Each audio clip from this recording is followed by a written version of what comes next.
Satuan Reserse Kriminal Polres Cirebon Kota menggagalkan penyelundupan puluhan sepeda motor hasil curanmor yang akan dikirim ke Jambi. Sebanyak 23 unit motor curian yang disembunyikan dalam bus antar kota berhasil dicegat petugas di kawasan Palimanan, Kabupaten Cirebon.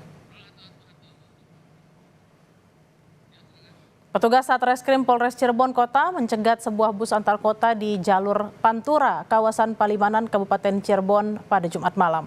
Dari hasil penggeledahan, polisi menemukan 23 unit sepeda motor hasil curanmor yang disembunyikan dalam bagasi dan bagian atap bus. Pengungkapan kasus ini berawal dari penangkapan seorang penadah yang memberikan informasi mengenai pengiriman motor curian ke Jambi.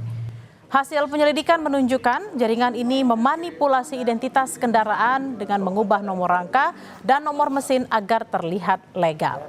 Saat ini polisi masih mengembangkan kasus dan memburu pelaku lain yang diduga terlibat dalam jaringan penadahan motor curian lintas provinsi. Sindikat yang membuat STNK ini masih dalam pendalaman kita.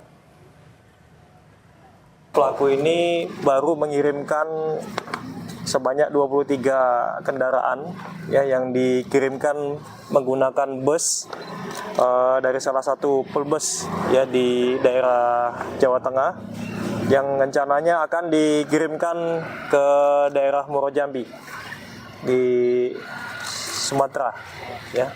Jadi hasil pendalaman bahwasanya dalam waktu 1 tahun pelaku ini bisa menjual lebih dari 100 sepeda motor hasil kejahatan.